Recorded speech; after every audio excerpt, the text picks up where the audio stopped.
Amigo culé, aujourd'hui la journée commence chargée de nouveautés, et nous allons commencer par les bonnes nouvelles. Le FC Barcelone a soldé sa dette avec Lionel Messi, Philippe Coutinho, Samuel Umtiti et d'autres. C'est un véritable coup de maître pour le club, qui peut maintenant respirer tranquillement pour recruter et revenir sous les projecteurs. Pendant ce temps, Hansi Flick a demandé à Deco 2 incorporations de plus, un latéral et un attaquant, en plus de Nico Williams. Les noms sont déjà sur la table et je vais vous raconter tout cela en détail. En parlant de Nico Williams, l'arrivée de l'attaquant, qui semblait certaine, connaît un nouveau chapitre dans cette saga. Nico et son représentant ont fait des exigences, et le Barça a fait un pas en arrière. Il y a des choses qui n'arrivent qu'au Barça.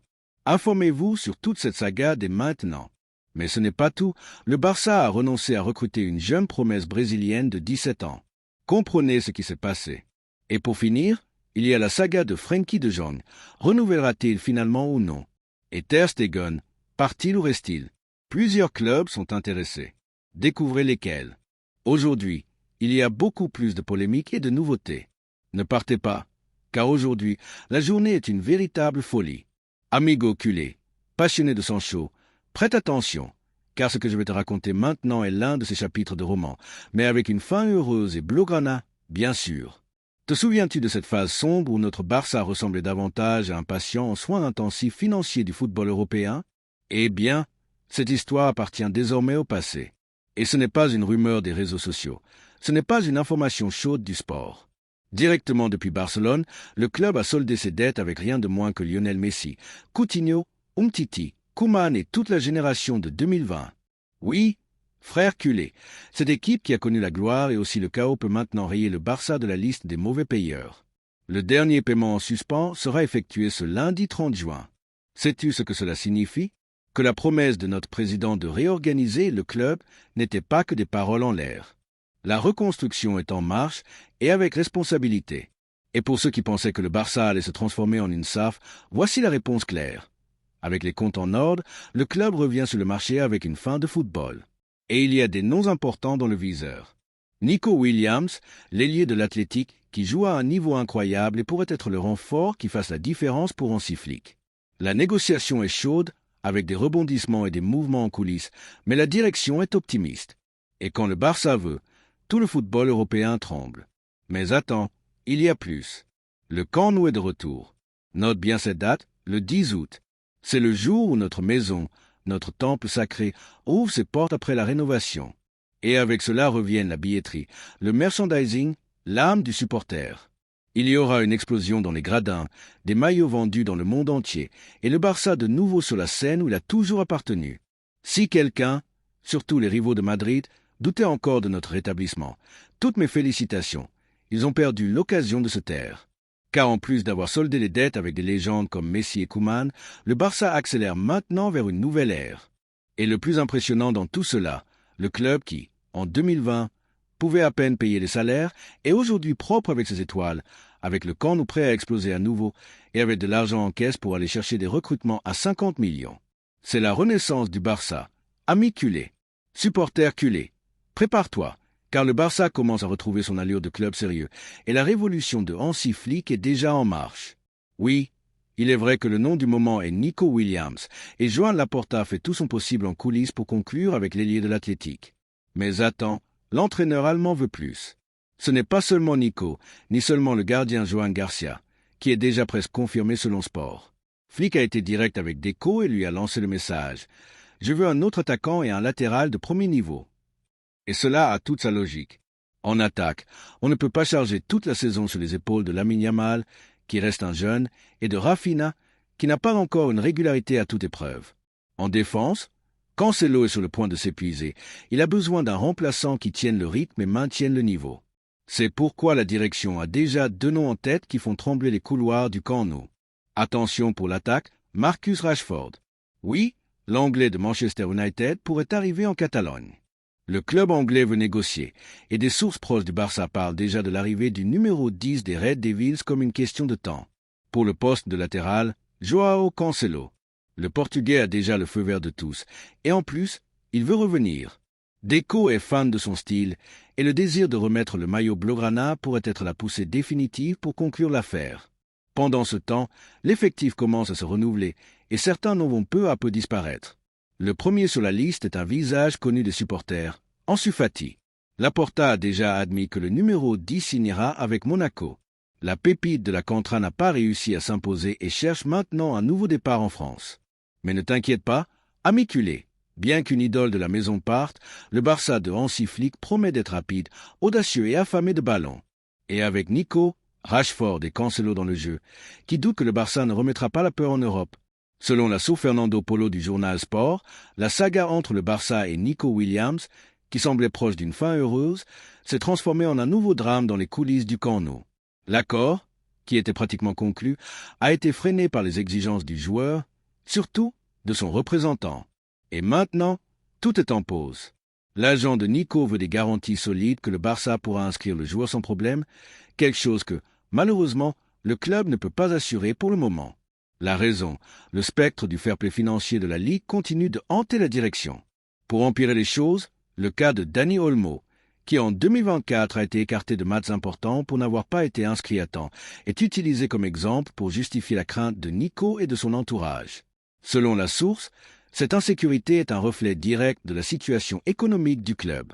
Malgré tous les efforts pour remettre les finances en ordre, le Barça a encore une dette de 2,4 milliards d'euros, tandis que les revenus prévus pour 2025 s'élèvent à environ 894 millions. Autrement dit, il reste encore beaucoup de chemin à parcourir pour dire que la maison est totalement en ordre. Et c'est dans ce scénario qu'entre en scène le Bayern de Munich, attentif et avec des caisses pleines.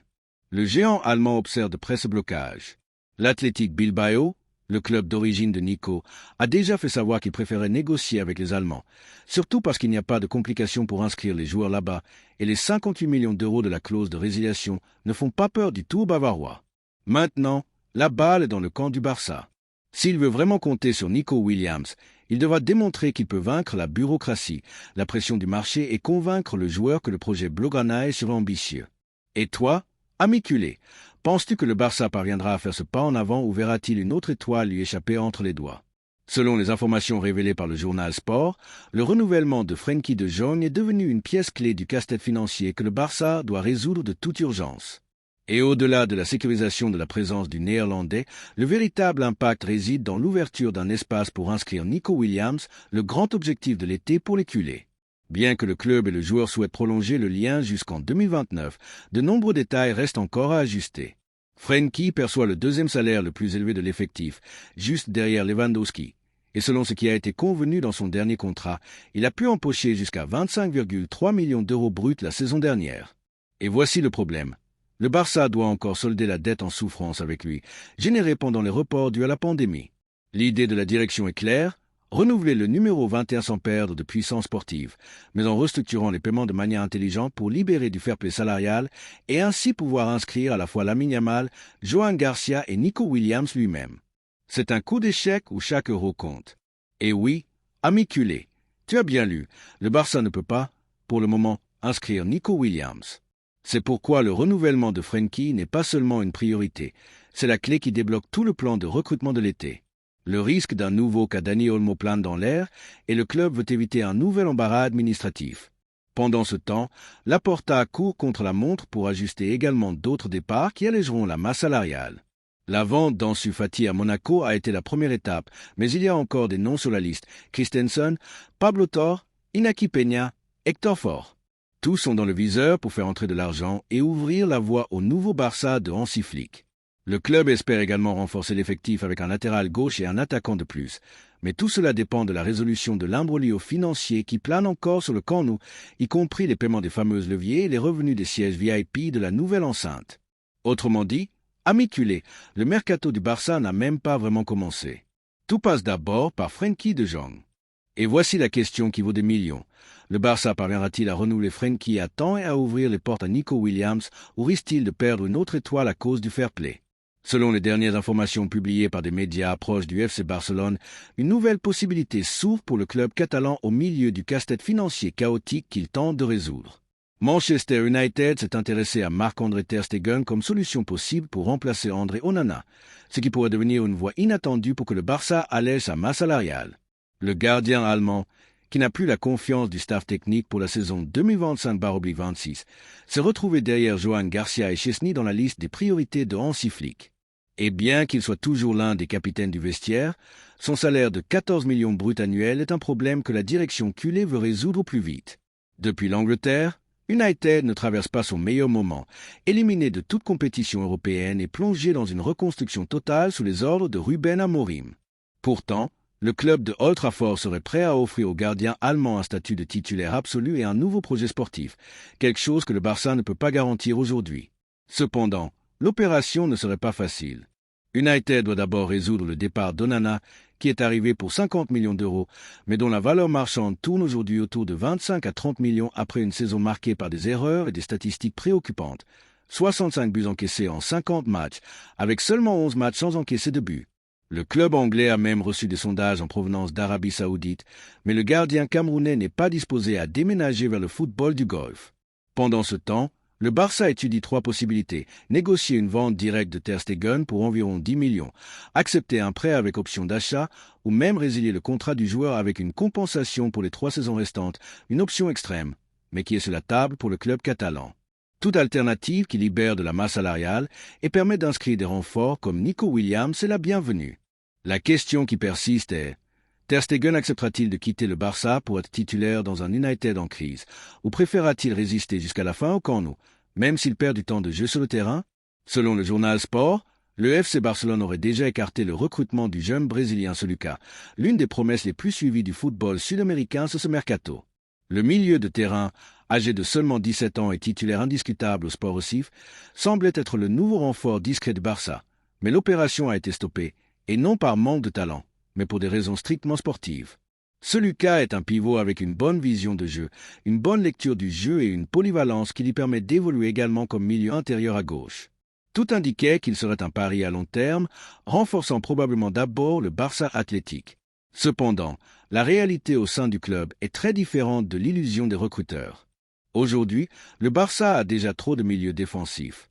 Frenkie de Jong reste intouchable dans ce secteur.